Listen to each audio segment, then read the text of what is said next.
Hello and welcome to Superpower Gaming.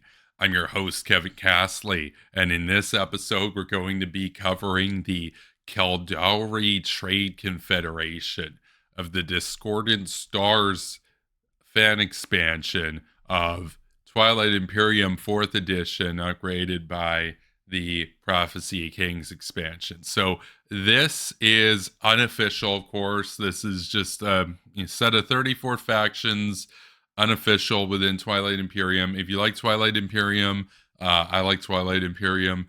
These are really cool, and I want to review these factions. So if you haven't yet, go and check out my review of the Shipwrights of Axis. But this is the Celdauri Trade Confederation. I don't know how this is actually pronounced. It might be Celdauri. Who knows? I'm just going to call them Celdauri here. So their faction colors, of course, are yellow and blue. So we got those going on in the background. So here we are.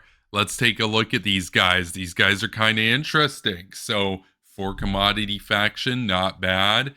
They, of course, you can see here they got an upgraded space dock, and they got some interesting stuff. So let's take a look at these guys. So here we are, the Celdauri Trade Confederation.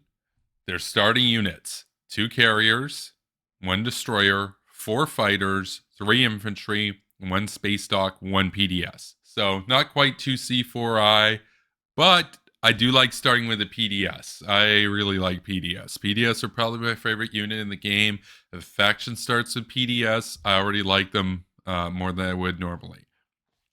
We have some choice here in terms of our starting tech. So it's kind of like a more zoomy version of the Argent Flight. The Argent Flight gave us a choice of green, yellow, and red. These guys give us a choice of blue, yellow, and red. Okay, that's cool. You can choose any mass deflectors. You can choose Starween tools, or you can choose plasma scoring, and you get 2 of those. 2 techs to start is pretty good. It's pretty good. That's already above average within the game, right? So you, of course, got Sardat.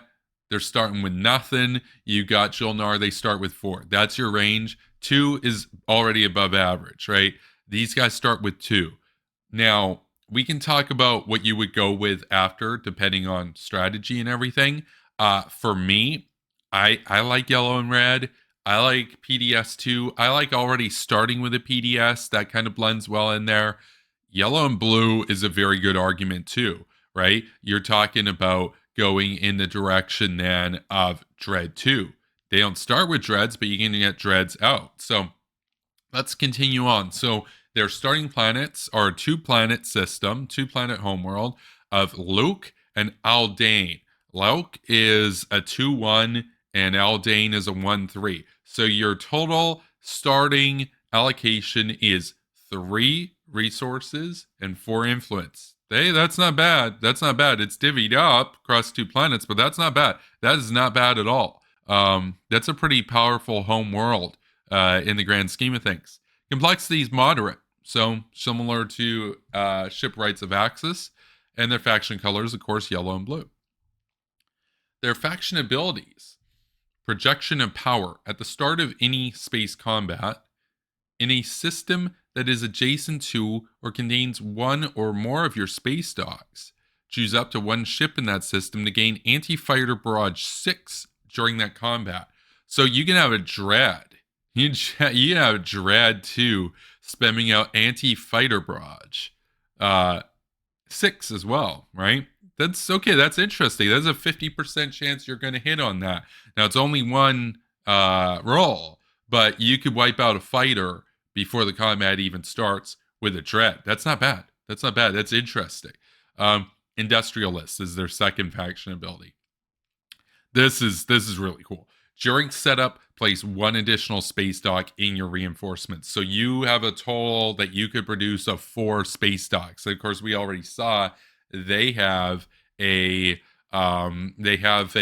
space dock upgrade available to them. So their space docks are already different. Their faction promissory note. Again, you're not going to be using this. You're giving this out. This is what somebody else can use. When you receive this card, if you are not the Celdauri player, you may place it face up in your play area. While this card is in your play area, you can use the Celdauri's player's commander ability if it is unlocked. That's interesting. We'll take a look at their commander suite soon. If you activate a system that contains one or more of the Celdauri player's units, return this card to the Celdauri player. So it's almost like it's almost like a bit of a ceasefire in that sense. They're going to be disincentivized to attack you. Their faction tech, we'll take a look at that here. Emergency mobilization protocols, the first technology. It's a red 2, requires 2 reds to research this. At the end of your turn, you may exhaust this card and spend 1 token from your strategy pool to remove a command token from a system that contains one or more of your space docks. So that's like a warfare, essentially. So you can produce big stuff, and then you just use 1 token from your strat pool. Boom.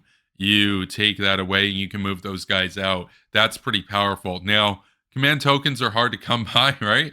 But, you get some good leadership. Maybe you go down, maybe you go down green potentially and get hyper metabolism. I'd say probably not, but that's still pretty powerful. So now let's take a look at faction-specific units. They have a Trade Port 1, which is their special space dock. Anti-fighter barrage 6x2. So their space docks are basically like upgraded destroyers. They're almost like upgraded destroyers. They also have production X plus 2, which is X is the resource or influence value of the planet. Now that's interesting. Normally it's the resource value. These guys, they can use the influence value. So you can put it on a 0-2 planet, and yet it's going to count as a 2 base. So you'd be at a 4 base there. That's pretty interesting. This unit's production value is equal to 2 more than the resource or influence value of this planet. Up to 3 fighters in the system do not count against your ship's capacity. Okay, that's cool. I really like the anti-fighter barrage that these guys have on their space docks. Like the fact that their space docks can kill fighters. That's really cool. Trade Port 2 is their upgraded faction technology. It's, again, 6 on 2 for AFB. But again, normally, if you're not these guys, your space dock doesn't do any AFB. So that's pretty potent. Production X plus 4, where X is the resource or influence value of the planet. So it's the same stuff as before, except it's 4 instead of a 2. So these guys, there's a very good case with these guys that you're going to get space dock 2 with them, which means you're going to want to pick a yellow tech to start with. So you're already halfway there. So then it's really just a question of, are you going to go red, yellow, or blue, yellow? Now, let's look at their flagship. The Supremacy. Cost is 8, combat 7, times 2, move 1, capacity 6. It's a big capacity. Abilities. It's got anti-fighter barrage, 6x2. So these guys, there's a little bit of Argent Flight energy going on with these guys. They're not a destroyer faction, but their stuff is their flagship and their space docks doing destroyer energy. So that's kind of cool. You may use the protection ability of other player space docks in the system to produce ships. Okay, that's kind of wacky. Yeah, no, I could see some interesting moves going on with that flagship. The mech is the Minuteman. Deploy. After another player activates a system, you may spend 1 trade good or 1 commodity to place 1 mech on a planet in that system that contains 1 of your space docks. So in that system that contains 1 of your space docks. So that's interesting. So when that player activates a system, you may spend 1 trade good or 1 commodity to place 1 mech on a planet in that system that contains 1 of your space docks. So I might need some clarification there if it has to be the system that they activated. I think based on the whole Minuteman thing, I think the idea is they activate 1 of your systems in which you have a space dock present. Again, you have 4 that you could build, so that could be a lot of your real estate that this could apply to. You get to spawn this guy out there, so they have to deal with 1 of your mechs now. I think it's also cool that it's cheap. Normally these guys cost 2, but you can produce this guy for 1 in that forward system. That's really good. I think it's a cool mech. Of course, it's got sustained damage. Let's take a look at the agent here. So looking at our leader suite, we start with George Nobin, the esteemed merchantman. Starts at unlocked at the game start. Ability. At the end of a player's tactical action, you may exhaust this card to allow that player to spend 2 trade goods or 2 commodities, place 1 space dock from their reinforcements on a planet they control in the active system. So you go out there, you take a planet, take a set of planets, that's the active system, activate George, boom, you already got 2 space docks out. You don't even need to take construction ever, and you can get your space docks out. Think about that. So you can just go for tech. You can go for other stuff. You might even go for construction. There's an argument with these guys, especially if you start red, yellow. There's an argument to still take construction and just use it to do double PDS. If you got PDS 2, put a couple PDS out close to Mechatol Rex, you can really, really shake up the game there. That's really interesting because you're getting your space docks out for free with George. That's really cool. Let's take a look at our commander. This is Henry Storcher, Starbase Commander. Have 1 space dock on the game board that is not adjacent to your home system. That is the unlock criteria for this. Understand, based on our agent George, and given the fact that for us here we're starting with 2 carriers already, so we can already get out 1 spot. We got, if we go anti-mass, for example, we're already there. If we've got a blue skip, for example, and we go tech, we can already research carrier 2. We could actually get out there. We could get out 2 away on the first turn and activate our commander, Starbase Commander, on the first turn. That's very possible. We could do this on the first turn, have this guy out there. So his ability is, after you activate a system that contains 1 or more of your space docks, you gain 1 commodity. Your ships may retreat, or rather may treat systems that contain 1 or more of your space docks as adjacent to each other. So you get these guys out, you got a couple that are kind of close in, you've got your home space dock, you've got 1 maybe beside it, and you've got 1 near Mechatol, and maybe you got 1 near somebody that you're warring with, right? All of them are adjacent for this. That's like some Kratos energy going on with these guys. Again, you got 4 space docks. You can move around the galaxy with ease with these guys, as long as you protect your space docks. And of course, your space docks are going to be killing fighters too when they come and try to destroy you. Now let's take a look at our hero here. This is Titus Flavius, the councilman. Have 3 scored objectives to unlock. Trader Mobilization Act, Merchant Rearmament. After a player activates a system other than Mechatol Rex, you may place 1 space dock on a planet you control in the active system. Convert each of your commodities to a trade good and use the production ability of each of your units in the active system, then purge this card. So theoretically, let's say somebody goes in and they activate, they activate your system that's beside Mechatol, because it can't be Mechatol. And you might already have a space dock there. You can bring out another space dock. You've got ability to bring out 3 from your reinforcements, right? You bring out another one there. Boom. If it's a 2-planet system, you might have 2 there. You convert each of your commodities to a trade good. We're a 4-commodity faction. You can get 4 trade goods just like that. And now use the production ability of each of your units in the active system. So this is a very defensive hero. Very powerful defensive hero. You could then, with your space dock, potentially, on average, you might produce, if you've got space dock 2 unlocked, which there's a good argument going space dock 2 with these guys, you've got production 6 out there. You could produce 6 units. You could just produce 6 units. You could produce like a slew of destroyers and dreadnoughts. You could bring out your flagship there. Your space docks are going to be doing anti-fighter barrage. They're going to have to bring in a serious fleet to mess with you there.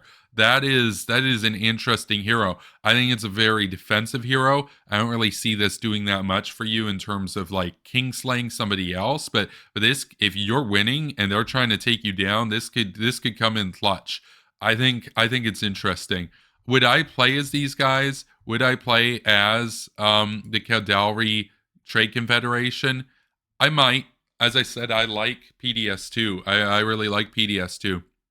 I think with these guys here, I think, you don't get that many Twilight Imperium games. You know, how many Twilight Imperium games do you play in a given year? Not that many on average, right? Would I go these guys? Maybe. I might. I might go with these guys. There are a lot of interesting factions in Discordant Stars. I'm not that much of like a trade person. I'm a lot more into kind of the combat sort of stuff, but I also like the defensive aspects of it. I what I like about these guys is they're really like they're anti-fighter focused. I think it's cool. They're kind of like Argent with more resources. I think that that's cool. I think that they're very defensive at the end of the day. These guys, yeah, sure, it's projection of power. You can move out there and you can do a lot of stuff. But at the end of the day, these guys' real advantage is in holding down the fort. And if you go PDS2, you go Graviton, you go and get your hero, you get all that stuff, and you're basically going to be unstoppable. The only question is, well, what are we going to do? How are we going to win with this? What I would say, my general sort of advice here with these guys is, look, all that stuff is great, and you're going to be able to hold down really well if you're smart about it, but you're going to need to produce a lot of plastic. You might want to lean more into trade with these guys. Yeah, I think trade would be a good one to pick.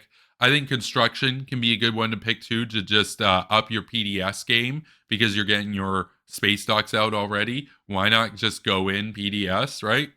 I think, look, these guys are going to lean into tech. They're going to lean into trade. They're going to lean into construction. You do those, you get out your units. Like, you need to be scoring objectives because these guys' big advantage is in holding down the fort. Nobody's going to come for you unless you're like seriously winning. So you need to win. How are you going to win? You're going to produce a lot of units and you're going to get some good tech. I see Dread 2 with these guys. I see an argument depending on how you play trade and stuff, maybe War Suns potentially. I would probably start with, I'd probably start yellow and then have a debate depending on if I'm going to play offensive, I go yellow blue. If I'm going to play defensive, I go yellow red.